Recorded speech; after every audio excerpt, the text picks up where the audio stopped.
एक बहुत ही पुरानी कहावत है। अति का भला न बोलना, अति की भली न चूप। अति का भला न बरसना, अति की भली न धूप। मतलब कि अति का भला न बोलना, ज्यादा बोलना भी नहीं चाहिए क्योंकि ज्यादा बोलने से लोग पागल कहते हैं। अति की भली न चूप, ज्यादा अगर आप चुप रहिएगा तब भी आपको लोग गूंगा कहेंगे। अति का भला न बरसना, ज्यादा अगर बारिश होती है तो फिर आप जानते हैं कि बाढ़ का माहौल हो जाता है। और अति की भली न धूप, अगर ज्यादा धूप भी होने लगे तो क्या होता है, सुखाड़ आ जाता है। तो कहने का मतलब यह है कि कोई भी अगर चीज ज्यादा हो रही है तो वो हमेशा नुकसानदायक ही होता है। आपको याद होगा कि फरवरी 2024 में बेल्ट्रॉन ने डाटा एंट्री ऑपरेटर के लिए वैकेंसी के लिए अपना नोटिफिकेशन निकाला था। अभी जनवरी 2025 चल रहा है, ठीक है। यानी कि फरवरी आएगा तो लगभग 1 साल हो जाएगा बेल्ट्रॉन को नोटिफिकेशन निकाले हुए।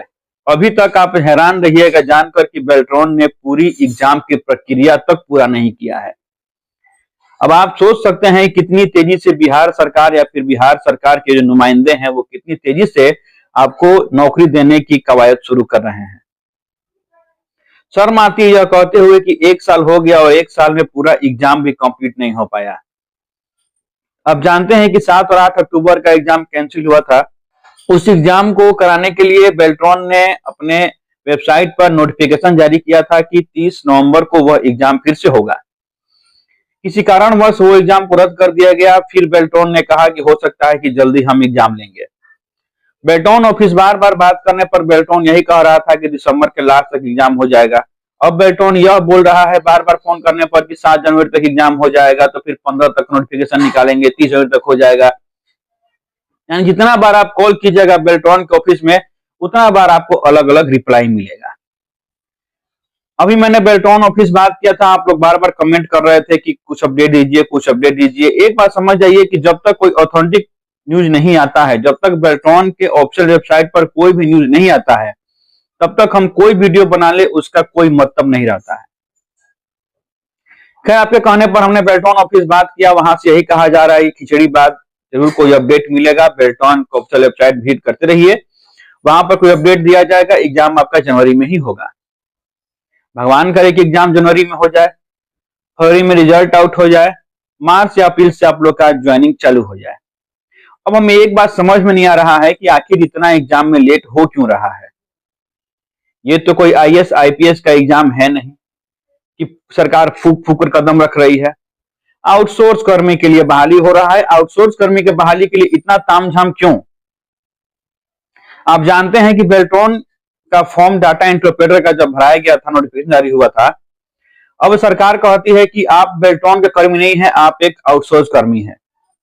समझने वाली बात यह है कि बेल्ट्रॉन का डाटा इंटरप्रेटर या स्टेनोग्राफर या फिर जेई या फिर आईटी बॉय आईटी गर्ल बनने के लिए जो भी लड़के फॉर्म भरते हैं, उनका एग्जाम एक बहुत ही प्रतिष्ठित कंपनी जो है टीसीएस, वह एग्जाम कंडक्ट कराती है। एग्जाम का लेवल भी ऐसा नहीं है कि नर्सरी एलकेजी यूकेजी के लड़के वो एग्जाम को कंडक्ट कर पाए, नहीं।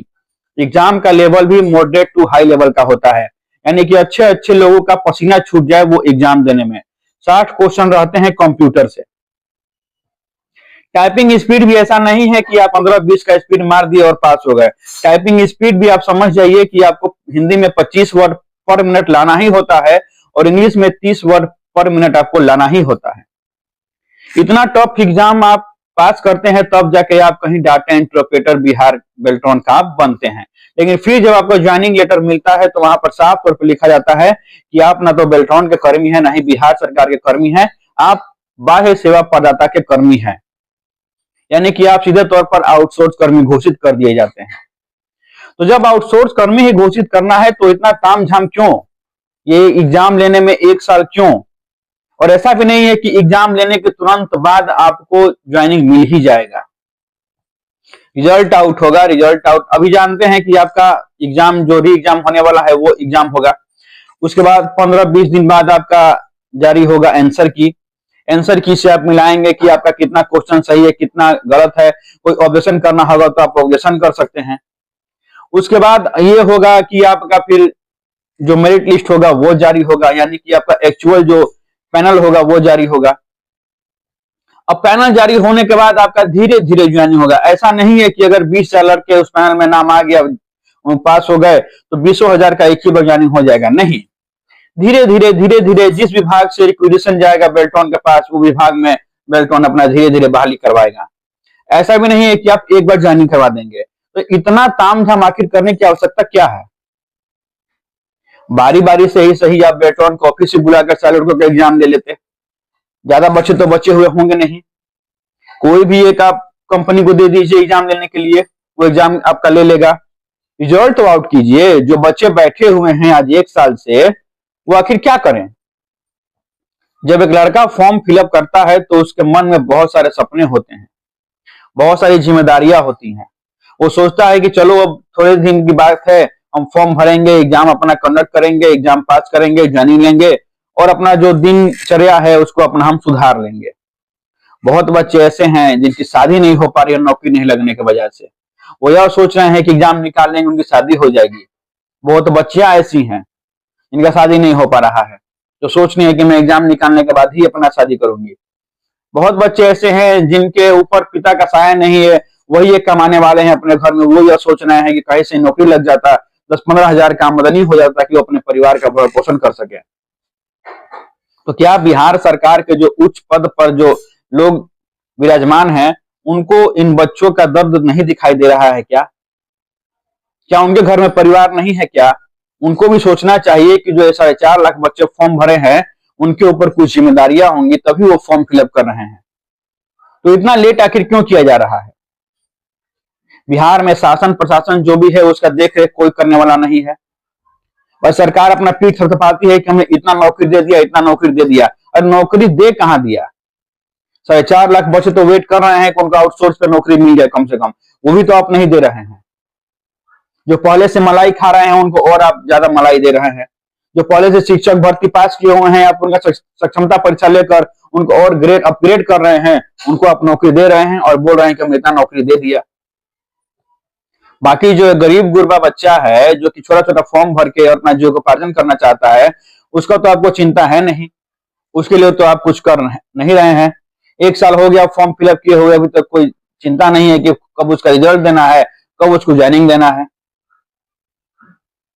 तो मेरा अपील रहेगा बेल्ट्रॉन विभाग से, और जो भी बिहार सरकार के कोई कर्मी अगर देख रहे हैं यह वीडियो, तो आप जरूर यह कदम उठाइए कि जल्द से जल्द जो री एग्जाम होना है वो बेल्ट्रॉन का री एग्जाम कराया जाए, और री एग्जाम कराने के बाद जल्द से जल्द आंसर की दिया जाए और बच्चों का मेरिट लिस्ट जारी करके उनको जल्द से जल्द ज्वाइनिंग दिया जाए।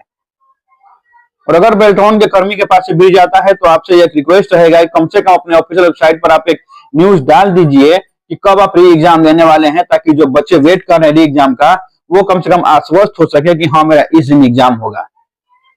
बाकी आप कितना भी कॉल कीजिएगा बेल्ट्रॉन ऑफिस में या फिर कहीं भी, आपको कोई नहीं बताएगा ऑथेंटिक न्यूज कि कब एग्जाम होने वाला है। ये न्यूज आपको केवल आपके बेल्ट्रॉन के एमडी साहब ही बता सकते हैं, जिनसे आपको मिलने नहीं दिया जाएगा। तो देखिए, बेल्ट्रॉन ऑफिस से ही कहा गया है कि खिचड़ी बाद को जरूर न्यूज डाला जाएगा बेल्ट्रॉन ऑफिशियल वेबसाइट पर कि कब आपका एग्जाम होने वाला है। हम भी वेट कर रहे हैं, ऐसा कुछ न्यूज आता है तो आपके सामने हम वीडियो जरूर बनाएंगे।